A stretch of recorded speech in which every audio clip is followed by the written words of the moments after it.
The Zay Initiative, an ode to the past, a nod to the future, a collection of Arab dress and adornment, celebrating human narrative.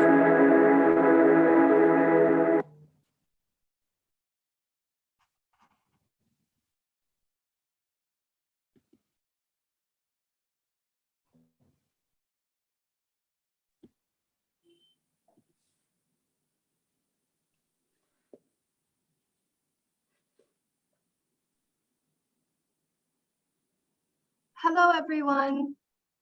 Welcome to the Zay Initiative's webinar on Unruly Jewels, Neither Muslim nor Jewish. I'm Maynof, and for those who are returning guests, you'll know that Emma usually fills this spot. She's here with us today working behind the scenes as she is currently handing over the mantle for me to fill, and I can only hope to fill her shoes. Over the coming months, Emma will be relocating. We can't thank her enough for her perseverance and dedication to our objectives and our mission here at the Zay, and we will continue to depend on her from afar. She has been a dear colleague and a key foundational member of the Zay, whose work speaks for itself. We wish her the best of luck, and we will miss her dearly in the interim. Some housekeeping. We encourage you to use the chat function during the presentation to interact. Please select audience and panelists so everyone can see. All our sessions are recorded and sent to registered participants within 24 hours of the event for viewing within 2 weeks. If you would like permanent access to the recording or to view any of our past webinars, please join the growing group of Zay Friends by either visiting our website and clicking on the Friends tab, or emailing me directly to mnk@thezay.org. Lastly, questions will be reserved for the end of the webinar. Please do add your questions to the Q&A function as we go along. This helps me not miss them. Without further ado, to kick off our last webinar for 2022, allow me to introduce the founder of the Zay Initiative, Dr. Reem Al-Metwalli. Thank you, Maynof. And good day to everyone from London. I'm always delighted to see so many now familiar names, as well as welcome all our first-time visitors. I want to reiterate Maynof's statement and thank Emma for all the hard work that she has been helping with the Zay Initiative from its initiation, and I hope she will continue with us even behind the scenes and from afar. We are humbled and honored to have you all here. As you have probably read in our last newsletter, this is our last webinar of 2022. We love doing our webinars as it creates opportunities to meet like-minded people like all of you. And it fills the second part of our mission to empower and sustain global cross-cultural dialogue to inspire creative minds. However, as a small and intimate organization with limited time, resources, we have decided to focus the last quarter of this year on the first part of our mission, advancing the preservation of cultural heritage through the collection, documentation, and digital archiving of Arab historical attire and their stories. This is, after all, the main reason why we started the Zay Initiative 4 years ago, to document and archive our ever-growing collection. Now, for those who are joining us for the first time, we always like to start by explaining that our name emanates from the Arabic term Zay. Zay literally means the costume and general attire of certain country or era. And why Arabic? Because Zay is concerned with the legacy of the Arab world. The Zay Initiative was founded to help promote an understanding of the evolution of regional cultural across the Arab world through dress, to build public awareness and appreciation of the unique heritage and to create a platform for like-minded individuals and institutions nationally, regionally, and globally. Simply put, and as you always hear me say, we at the Zay Initiative collect the tangible to narrate the intangible. We collect artifacts to help record the stories of those who used or wore them. We are a UK-registered nonprofit that especially focuses on empowering women regionally and globally by bringing their untold stories to life. The initiative owns over 2,000 pieces of dress and adornment from across the Arab world and its surroundings. In our website, you will see over 400 key examples of these dresses by simply navigating the collection. We are working towards all the articles being added to the collection by publishing few articles at a time. Some of you might wonder, what do we mean when we mention the Arab world? An Arab is a cultural trait rather than a racial one. Not all Arabs are Muslims, nor all Muslims are Arabs. The Arab world is full of rich and diverse communities, ethnicities, religions, groups, and cultures, including Muslims, Christians, Jews, Yazidis, Kurds, Armenians, Amazigh, Berber, and other minorities. Differences do exist not only among the countries, but within the countries themselves. There are 200 million Arabs worldwide, and generally, anyone who adopts the Arabic language is typically called an Arab. As we will see again with today's guest, knowledge is power and freedom. Without the knowledge and understanding of the past, we cannot build on the future. And to help us understand some of the complexities of the past, I introduce to you today two distinguished guests. Many of you have already met Salma Ahmed Kohler, the mastermind and curator of Imaginarium Project and the exhibition that just finished at Camden Image Gallery in London, where the Zay Initiative has proudly participated. We spoke extensively with her and a group of contributing artists in our last webinar. And to touch upon that webinar and the whole Zay library, you can simply become a friend of the Zay and access all past webinars. Welcome, Salma. Perhaps today you can tell us about how you met Ariella and the relationship of Ariella with this project in particular. Thank you, Reem. It's always a great pleasure to be here at one of these spectacular Zay webinars. And I'm delighted to be here and to be here with Ariella. So let me just briefly explain and, well, maybe introduce to the audience why this particular talk is the second webinar and part of the Imaginarium project, because it fulfills the Imaginarium project's aim to challenge and unpick racial stereotyping, hierarchical structures and typologies being upheld not only in colonial imagery, but in our own communities today. And we always try to ask at Imaginarium how our claims of ownership of things, of our heritage, and saying things like, these are ours, not yours, can exclude and marginalize others and obscure actual real histories belonging to people that defy those colonial and ongoing false boundaries between us in our communities. Imaginarium was intended as a project to educate us on how our colonial past lives on in the present through false representations and images of who we are, and aims to encourage us to question and break away from those drawn lines and boundaries that are a kind of violence that force us apart, separating us from each other and our histories, and marginalize and exclude other people, causing harm. Imaginarium brings together different groups that may not usually meet to open dialogue and cross-cultural sharing, with the hope that we can live a better future and combat racism and prejudice. And with that introduction to the aims of Imaginarium, Ariella was one of the most powerful and important influences on me when I started this project. I don't know if you can see her book, Potential History, Unlearning Imperialism, was an extremely important guide for me in unpicking colonial imagery on postcards.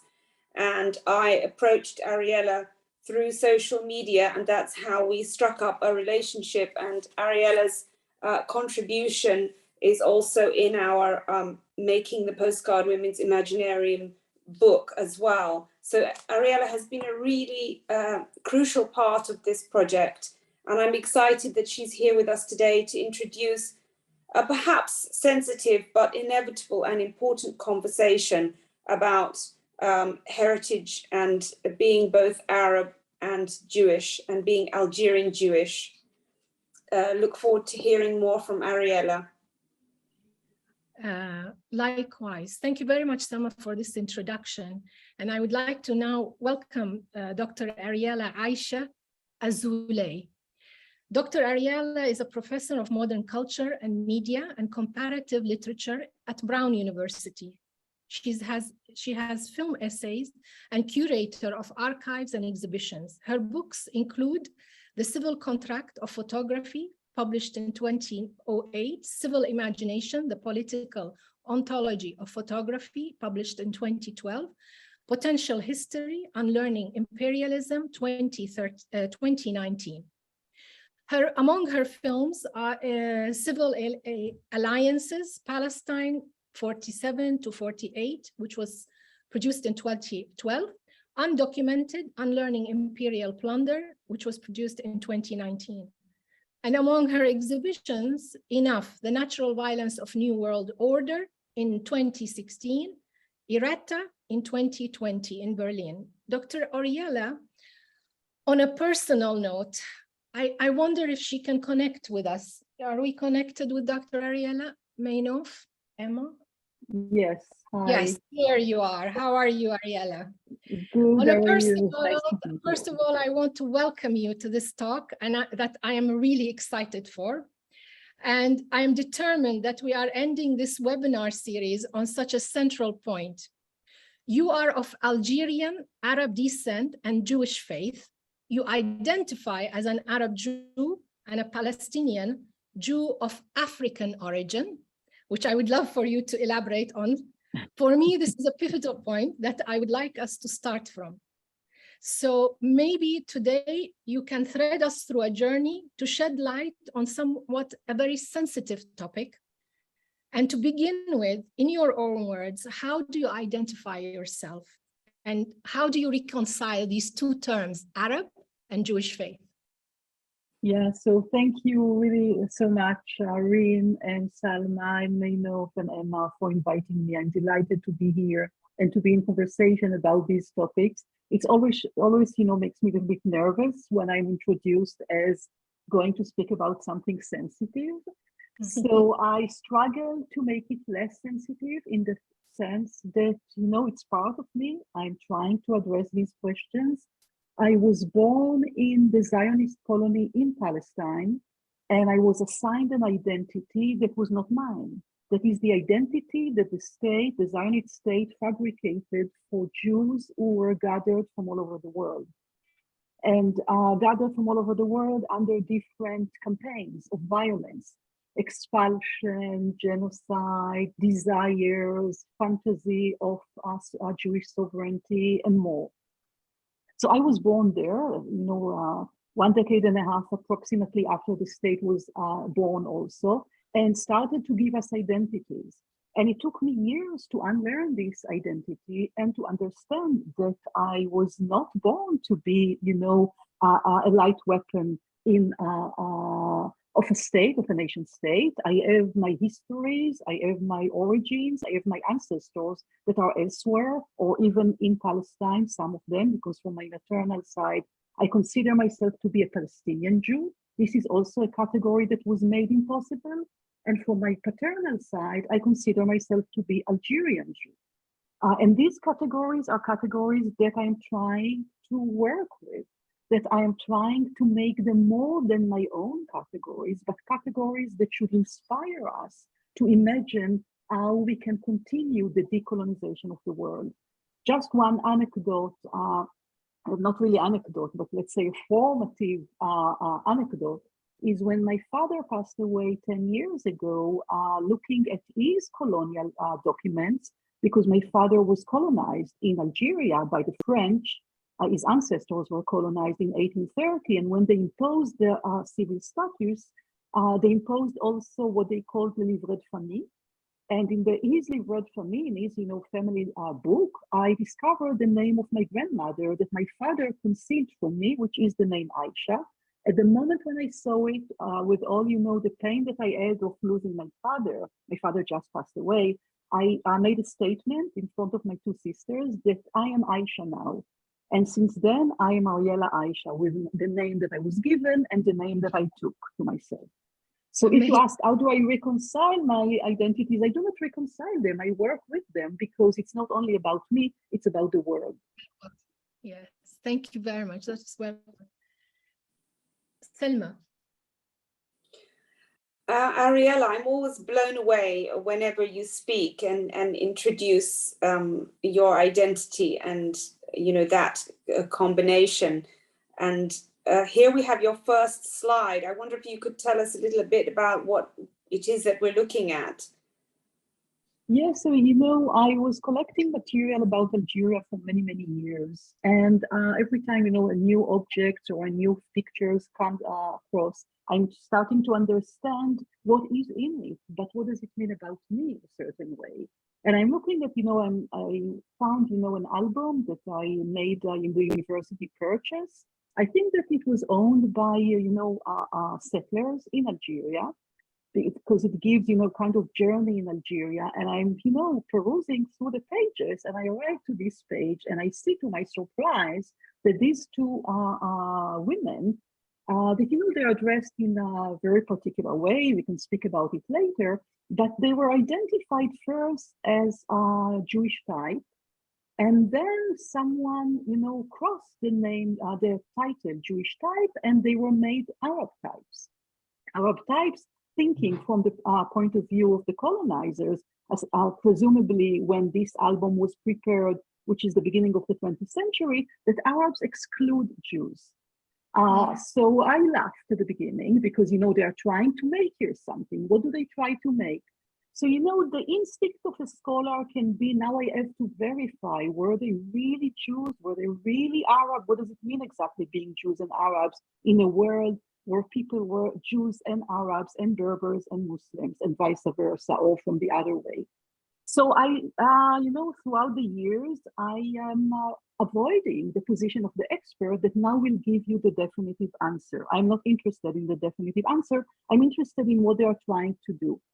And I see here through this, you know, page of the album, I learned something about the settlers.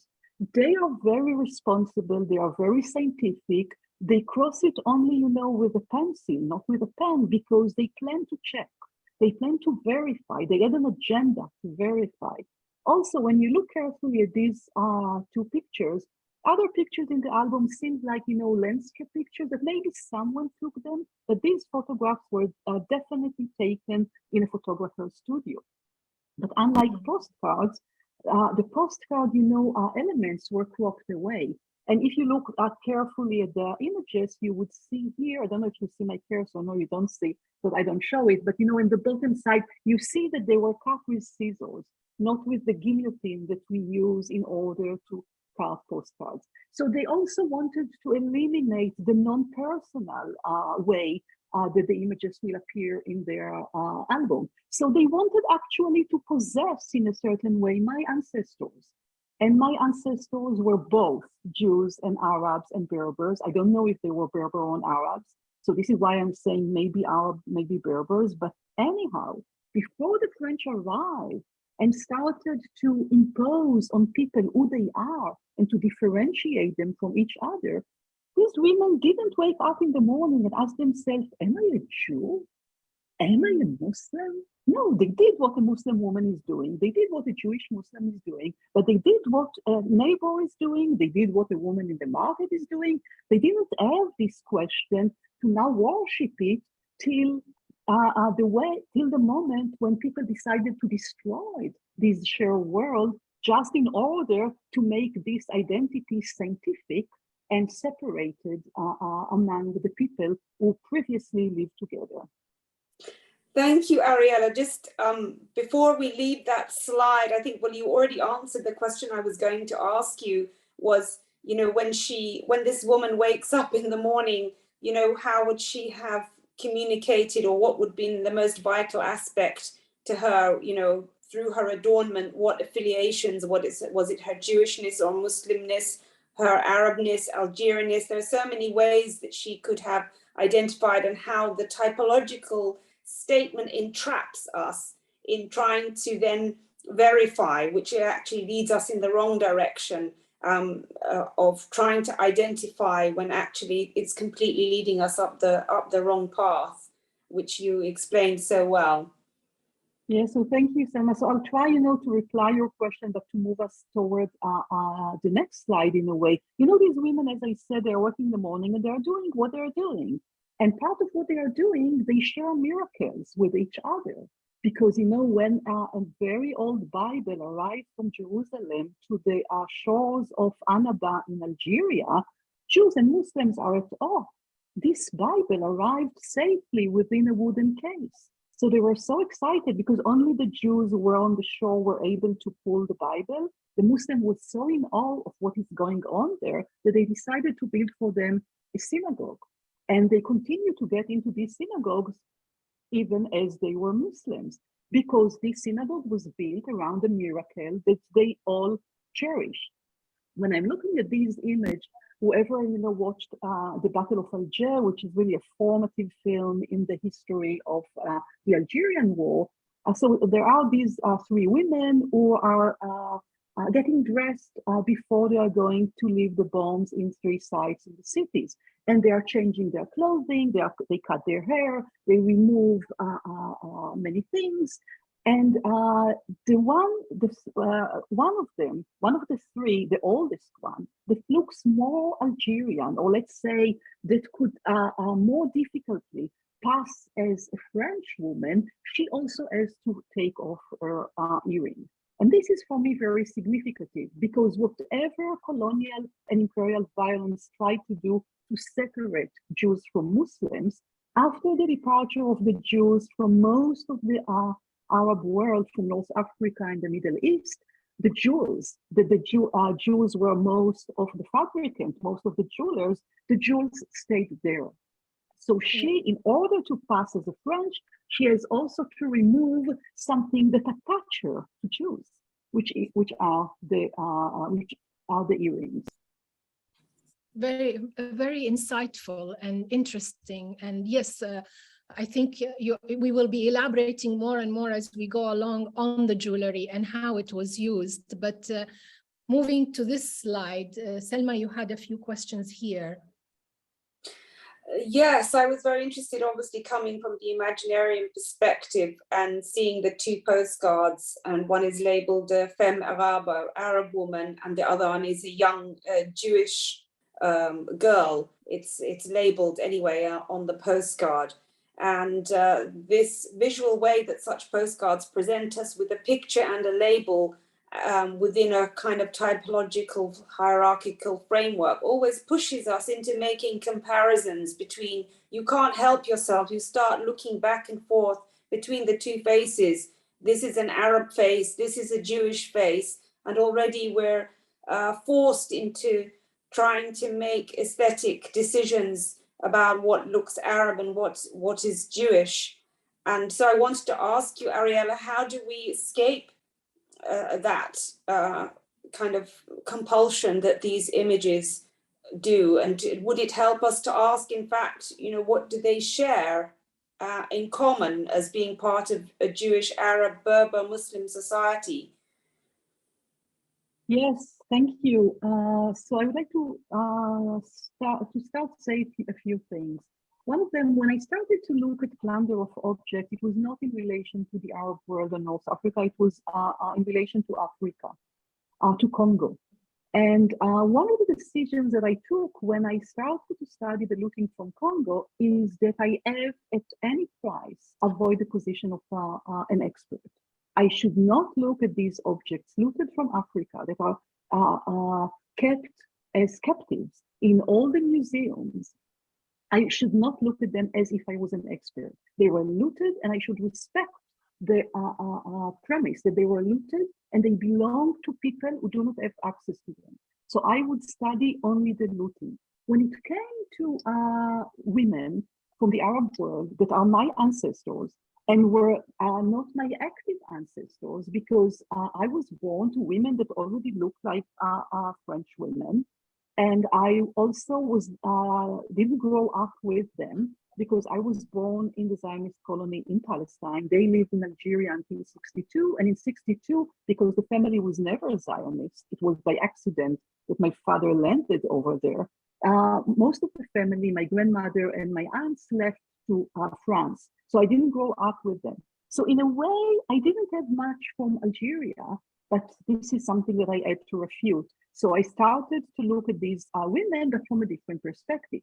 So I kept from my research about Congo that I'm not going to look at these images as an expert and now to tell you this, necklace belongs to this or this belongs to this, because this immediately learns us to fall into the trap as if they have an essence of themselves, rather than understanding them along the lines of the history of the Maghreb, which is a history of migration, internal migrations. It's history of migrations of objects, migration of raw material. For example, Fez was known to be the city where they made gold threads. And all over the Maghreb and the Middle East, they used threads from Fez because they were the most amazing, and they were able to resist the introduction of machines to prepare gold threads until quite late. So when I'm looking at them, I'm looking also at my ancestors. I don't have images of my ancestors from this time. So I know today much more about them because it's already several years that I'm writing to my ancestors letters. And one of the letters, Salma, you published in the new book that you edited. It's a letter to Madame Cohen. She's not my ancestor, but she is, let's say, an elected king. So when I'm looking at these images, I'm looking for my ancestors, but I cannot find them, but I find many other things. So the question is also how we look at what they are wearing, at their jewelry, at their clothing. And I think that Zay Initiative is an incredible resource for us to continue to do this work, but without staying only at this level, but to opening it to many other questions, like what we are talking today. Where are the Jews in this history of the clothing that today in the current geography are being completely secluded or excluded, etc. Which leads to this slide. And I know it dates back to 1963. We're looking at Algerian women giving their jewelry to the independent state. And you had a specific comment about this. So if you could share that with us. Yeah, so, with the French invasion to North Africa, that was preceded, and I think that we must remember it when we speak about Algeria and the Maghreb, was preceded with the invasion to Egypt, that already forced Egypt to be open to other colonial powers. So when they invaded Algeria, first of all, they plundered huge amounts of jewels, huge amount of gold, which was the raw material out of which, some of the jewels were made. And also they imposed their economy, which is a racial capitalist economy. They imposed their economy on Algeria, but there was other different type of economies in Algeria. And among those economies, I would like to mention one which is not official, one which always went a little bit under the radar, which is the economy of jewels. The economy of jewels was the moment, first of all, it was a moment of empowerment of women, because women own their gold. They own their gold, not in a raw form, but as jewels. They could always contact a jeweler or through the mediation of another member of the family if they could not communicate directly, not because of different religions, but because of gender issues. So they could always melt down their jewels and get a new one, or they could always exchange the jewel for something else. The colonization wanted zina and khazina, meaning beauty and how can I say, a saving at the same time. Yeah. Yes. And the French came and they wanted to reduce gold only to its, market value, and they own the market value already in France because everything is in France, was never restituted. So here there is a moment when Algeria, struggled for decolonization for 132 years with a very enhanced struggle for decolonization that started with the FLN. It ends up not with a decolonization, but it ends up with independence. And independence is already being within the post-colonial world that the colonizers prepared. And at this moment in 63, the French didn't restitute the gold, obviously. They didn't restitute anything that they plundered throughout these 132 years. And there is no money. There is no money to run the state. The colonizer left. they left with their capital, and the women are being asked to give their jewelry, which on the one hand is a repetition of exactly what you said, Rim. It's, they had their savings, but now they are giving the last remnants or the last remains of, a tradition. They're giving it to the state, and it will disappear. It will Can I disappear. ask a question here, Ariella? So in this image, are they handing over their bracelets to this French official? It's not a French, it's already Algerian. We are after the independence.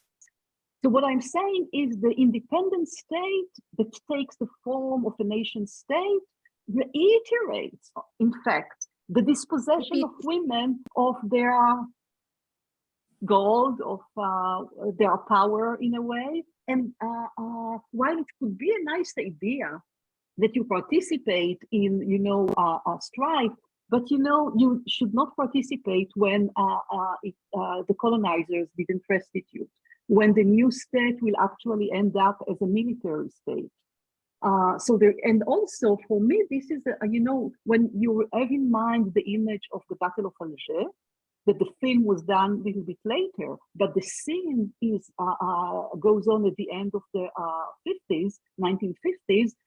I see in this a rehearsal of shedding out of their bodies their Jewish-Muslim relationship, what the Jews or the Jewish women already were compelled to do when the French forced them to become citizens. Because in 1870, the French forced all the Jews, because it was a small community that they could manipulate, forced all of them to become citizens. And this was the moment when they more quickly shed their clothing and jewels, even though they never shed it completely, only after a few generations.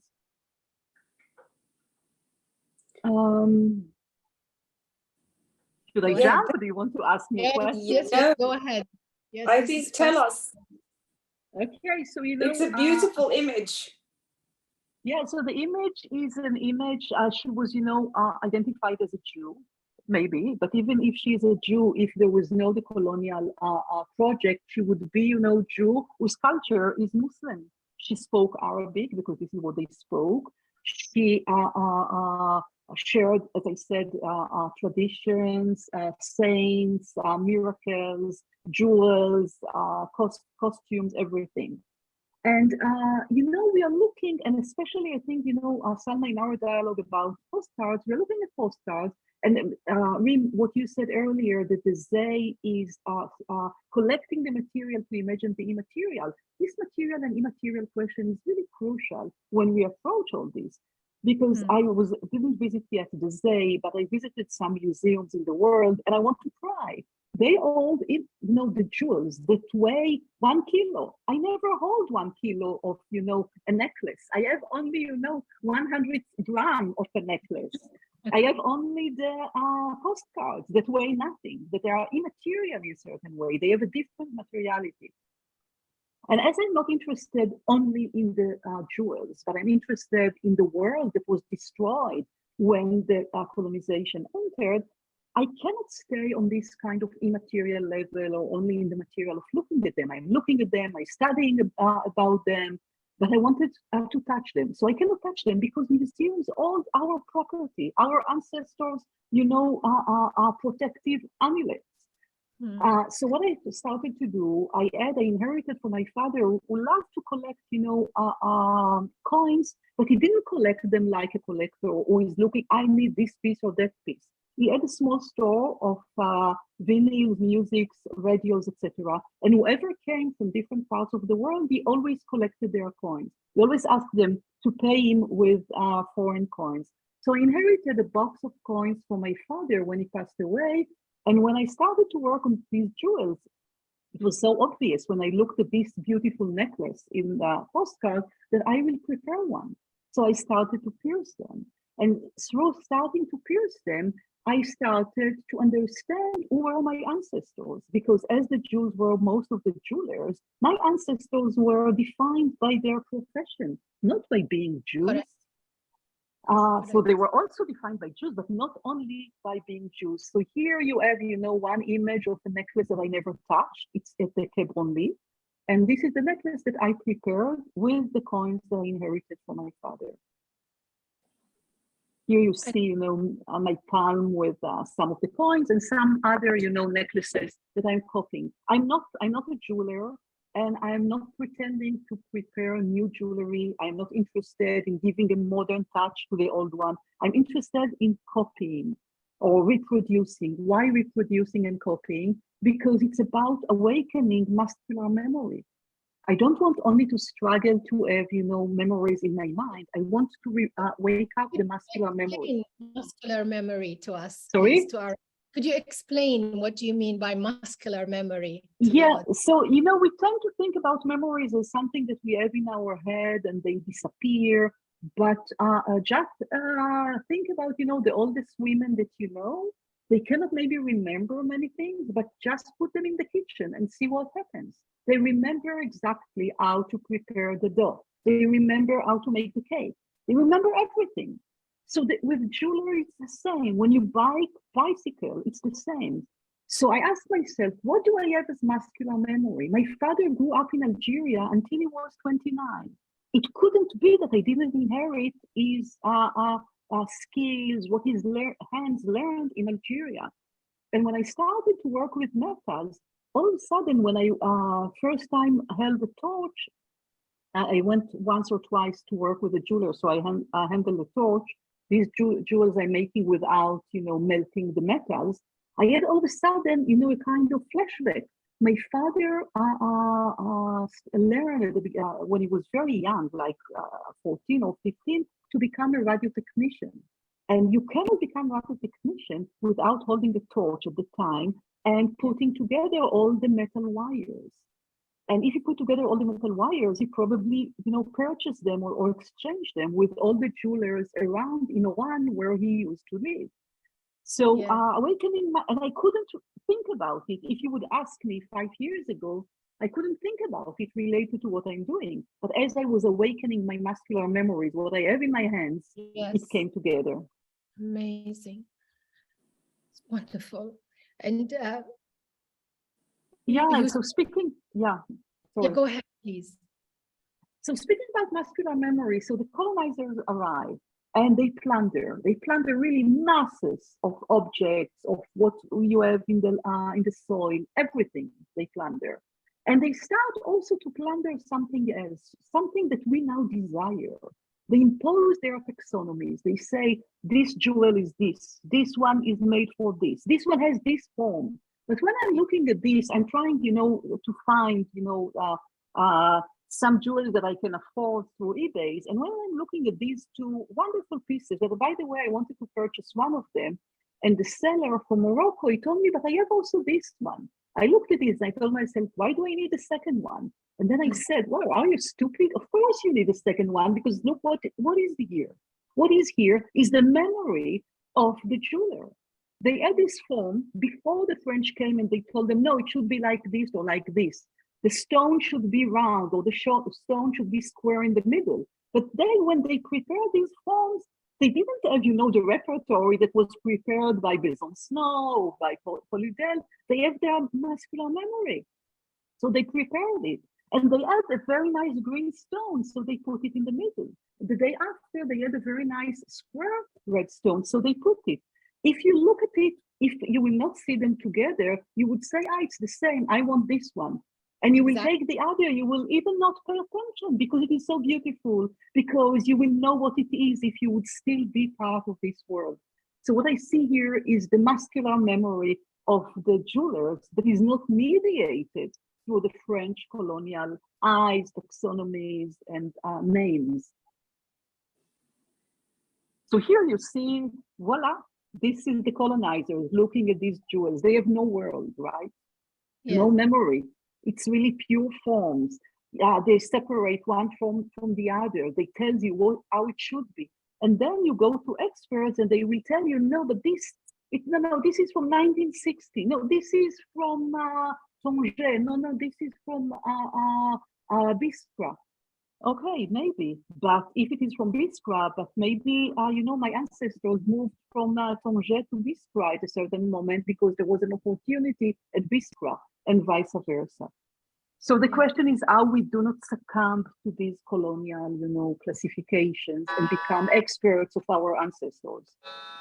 But with the lack of information and documentation about all of this, and with the presence only of this colonialist body of work, how do you again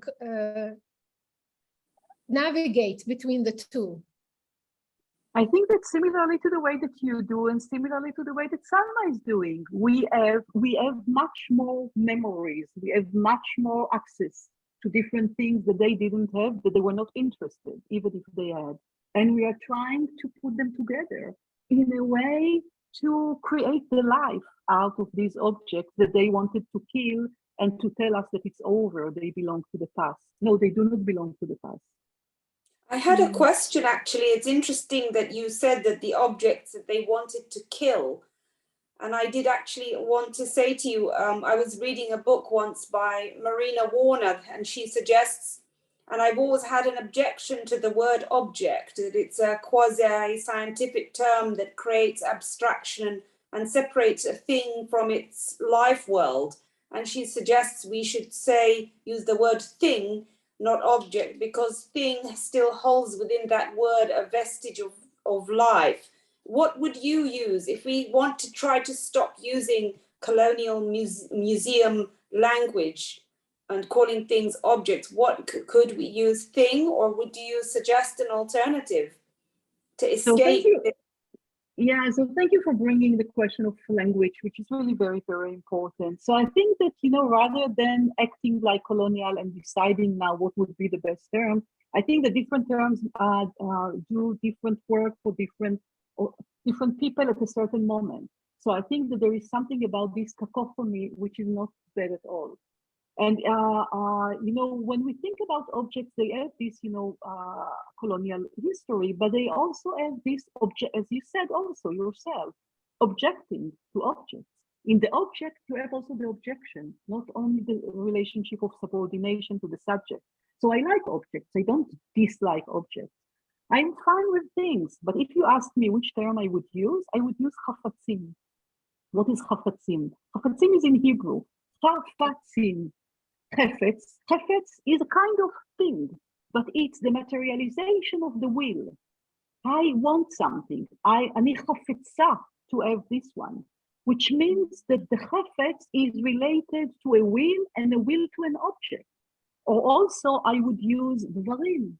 Dvar is a thing, and it is related to ledaber. Dvar diber. Ledaber is to speak. So the var is related, the object is related to the way that we speak, to the way that we speak about the object, the way that we speak for the object, and the way that the object can speak for us. So I would use a plethora, a manifold of terms, because I will not subordinate myself to one of them. This is why we're speaking about unruly jewels. So without our participation in this unruliness, the objects will be ruly. So we object the objects.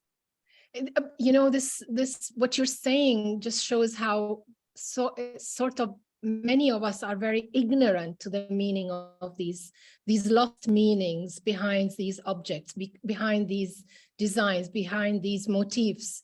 And it leads me to a very important motif, which we come across a lot through, especially social media and through many dialogues. How do we relate certain motifs to certain religions? I mean, this is very disputed. This one and the star motif. What can you give us a bit on the background, on the interrelationship between all of this? I understand that most of these symbols are used in jewelry, and most jewelers within the whole Arab region, from Iraq to Yemen to Morocco, they are of the Jewish faith. They were of the Jewish faith, and they've had quite a lot of input into the jewelry making and the crafts, the craft of the jewelry. How do we understand this khamsa? Is it Jewish? Is it Muslim? Is it Christian? What is it? Really, if you don't mind, before switching to this slide, I would like to say one more thing about the language. You know, yesterday and before yesterday, I spent, 2 days with a wonderful woman, Algerian woman, 2 Algerian women in my kitchen, and we cooked couscous, and I learned some secrets that I couldn't learn from the books. But as we were cooking, I hear them, because with me they speak French among themselves. They speak obviously Dresha, Arabic. So I hear left, left is lefet, is nave. I don't know how you call it, a pound sheep, or I don't know how you call it in English. I hear the kevd. Kevd is kaved in Hebrew. It's the liver. So we were nachash, nachanshe, nachash, chansh. So many words, coexist in Hebrew and in Arabic, that you don't realize even that you are saying words that are from Hebrew or from Aramaic, and I don't realize that I'm using words from Arabic. They're just being pronounced differently. So I'm sure that if I spend, a few hours with you in the same space, you will help me to understand, for the two terms that I used, chefetz, chafatzim, and davar, dvarim, you will help me to find how they are also in Arabic in a certain way. But we will keep this for the day that I will come to visit the Zay Initiative or the Imaginarium, when you will have a space. Yes. Coming back to this image. So, the image on the right side with the Star of David, I received from an artist, a Moroccan artist, Sarah Houadou, when she traveled to visit her family. And then we were laughing because, she sent me to see the Star of David, how it is now, flourishing in Morocco, which on the one hand, I'm very happy to know that Morocco, cherish the memory of Jewish jewelers, and they are continuing their tradition. But I'm less happy when I see this, Star of David as the only, the Jews reduced to the Star of David. So first of all, the Star of David, the Jews didn't have any ownership. It was, Muslims also used it in different places. Very much so, especially on jewelry as well as furniture, and architectural symbols in old homes. Yeah, it was one of the forms, and the Jews didn't have, any particular ownership over it. But, when the colonization came, you got the moon, we got the Star of David, everybody got one. But the Muslim world inherited everything because, Muslims continue to live in the Muslim world and the Jews not. So there is now a kind of regurgitation, I would say, of the Jews in the form of the Star of David. And when you look at all these khamsas that the Jews prepared, the Jewish jewelers prepared, look at how diverse they are. Here you don't see any Star of David. I mean, I could go on and on and on and show you so many others. Khamsa was something the Jews and Muslims believed that will protect them. So the Jews prepared Khamsa for themselves without Star of David, and for Muslims without Star of David, or even with Star of David if a Muslim wanted a Star of David. So they prepared them, for their beauty. It doesn't mean the Jews didn't put on some of their sacred objects Star of David. But what I realized, not always, but until a certain moment, the Star of David is insinuating, is not present. And this is the image that I put on the left. If you follow this image, I don't know if you can see it, but it is made out of 3 forms, oval forms, the Star of David. You could see either the Star of David or the oval forms. So it is there, but it is not there. And I'm amazed when I see it like this huge. There were several, jewels that I wanted to buy in Morocco. I didn't buy them because of the Star of David, because it felt like, okay, you are keeping the tradition, you are keeping the memory of the jewelers, because they went to a place at the Sawira when Muslim jewelers learned with Jewish Muslims and Jewish masters, mu'allim, and they carry the memory. And but this memory is being distorted with the Star of David because it is on the front. And here you see on eBay the joke of it, or the absurdity of it. This is, coins, Moroccan coins, that are being sold as old ancient Jewish coins because they have Star of David. But at certain period, there was Star of David that was not as used as a Jewish symbol on Moroccan coins. So this is and here you see, three elements by Jewish jewelers. So one of them is a surah from the Quran on the right side. In the middle, you have Hebrew letters, and on the left side, you have the divinatory and amulet, plate. And all three of them had been catered to, whoever was interested. I think we are running. I'm very, very conscious of time. This is so fascinating, and there's so much to cover and to talk about. But we move on to this, and it is the makers, the crafters. Yeah, so the crafters, I don't really have access to those crafters because there are nowhere the Jewish jewelers. So I try to find them as I try to find my ancestors, my female ancestors in those types postcards. Here, what you see on the right side, you see an image of the jewelers, Jewish jewelers in Constantine in Algeria. And there are three in the front, there are two in the back. My assumption is that the two in the back may not be Jews. This is why the photographer wanted only Jewish jewelers. So maybe ask them, if you can get into the store, he was sure that he's taking only those outside, but when you print an image is always more rich than what the photographer wanted to put in it. I cannot tell for sure what I'm saying, but without speculating this, I cannot move to another postcard and to understand the relationship.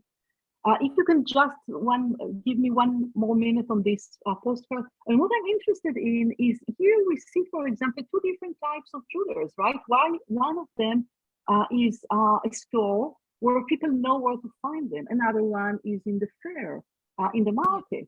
So it's someone who is moving, and the someone who is moving is also going to the houses of his clients, oftentimes to take the command, the orders, in order to prepare jewels for special occasions. Fascinating.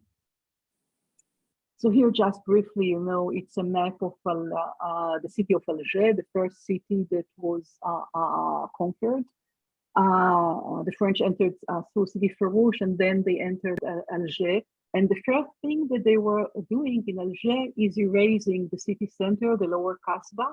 And in the lower Kasbah, you have an entire street of jewelers. You have the mosques, you had synagogues, and you had dyers of textiles. You had, let's say, the center of the know-how of Jewish and Muslim craftsmen was destroyed in Alger.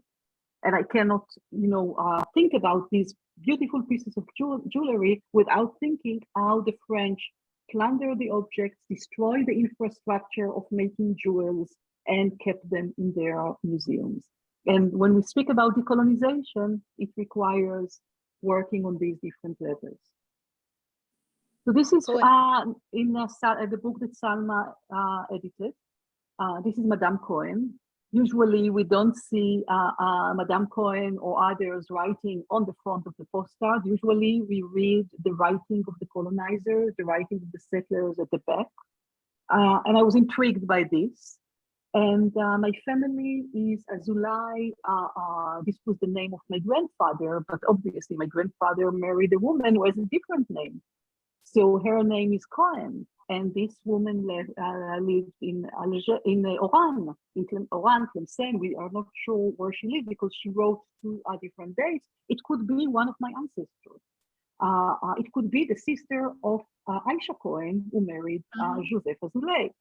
I don't know, but this sparked an entire conversation with Madame Cohen about the fact that the woman kept a postcard. Usually we buy these postcards that circulate as part of a very lucrative market of postcards. Here we have a postcard that was kept by the woman and was deeply used if you look at the back side of the postcard. And when I read it, it's not a text of, a colonizer, a settler to another settler saying, I don't know, something, an impression about the colonized. Here you have, she used the back side of the postcard to take some notes. And when I read them attentively, these are notes of measures of this kind of beautiful dress that she's wearing. And she was probably the woman who is doing embroidery with gold thread. Because when you read the notes, this is what you get. So I wrote her a letter because I was interested in the Jewish revolt against the machine to produce gold threads in Fez. And I was interested in the way that she, in 1915, was still making these kind of beautiful dresses with gold threads. And I put her, this is a, yeah. I just want to add, atelier. because your essay is in our book, and I just want to tell all the listeners, this was, a really such a profoundly moving and beautiful essay to Mademoiselle Cohen. And, I just love that writing, and it really sheds light on how the colonizers made us feel we have to become modern and cast off all our, history and our beautiful jewels and gowns to take part in the future.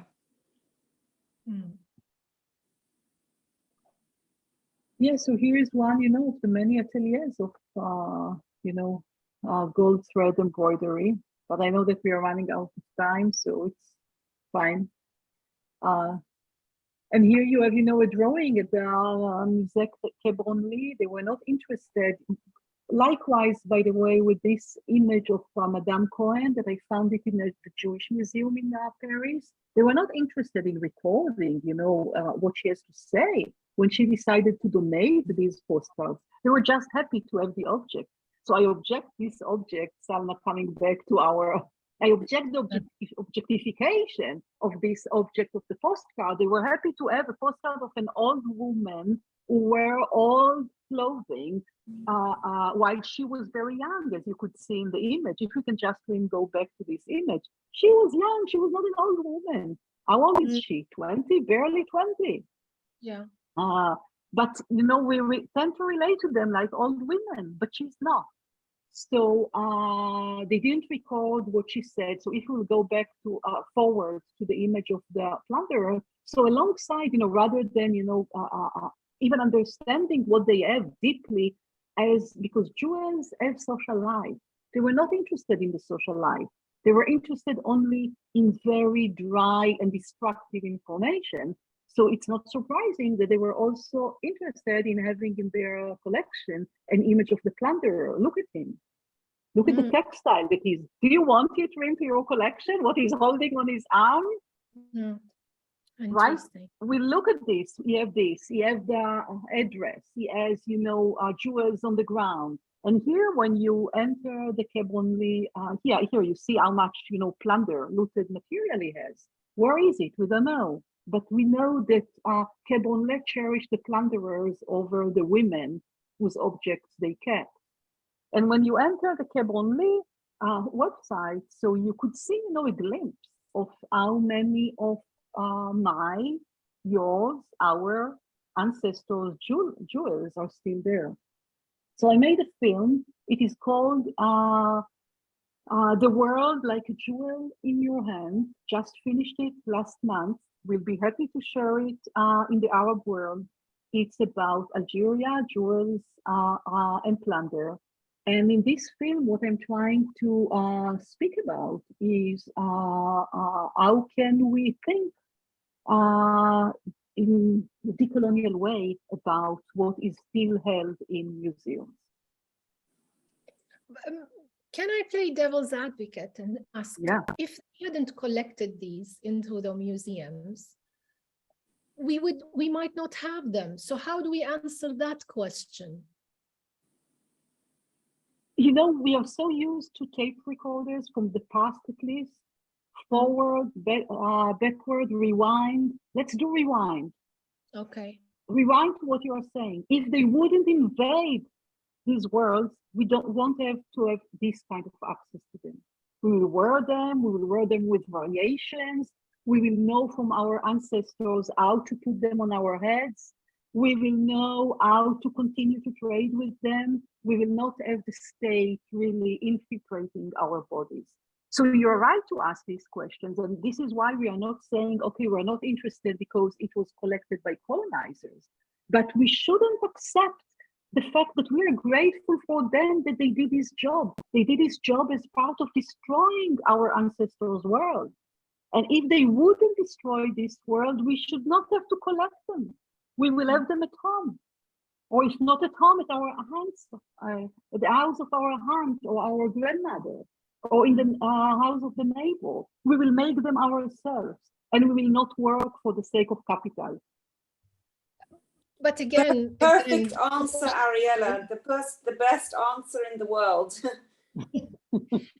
but realistically, I mean, again, I'm going to push a little bit, but look at us now. We are all wearing European clothing. We're no longer wearing our ancestors' clothing. So aren't we culprits in this? I mean, we have discarded it already. And this is something I face through the Zay, because when I collect all these objects, people laugh at me and say, what are you doing with this? It's old, nobody uses it, nobody cares. What's the big deal, you know? And I feel like I am sort of swimming against the tide. Can I answer part of that question? Yes. Go ahead, yeah, sure. I think it's because we've been brainwashed since the colonial period that we must be modern. And I think this is something Ariella talks about so clearly in her epistolary essay in the Postcard Women's Imaginarium book, how we've been made to feel, you know, backward if we look at this, you know, old-fashioned, heavy, traditional jewelry of the past. We're somehow backward. And as people from the Middle East and North Africa, we've been brainwashed in a world of a capitalist world about progress and future, where the past is always backward, and people nowadays want to appear, you know, modern. And yes, I think you're right, Reem, that people in certainly in some of our families and cultures, you know, they don't want to know about their own past. And we are guilty of not wanting to know and learn.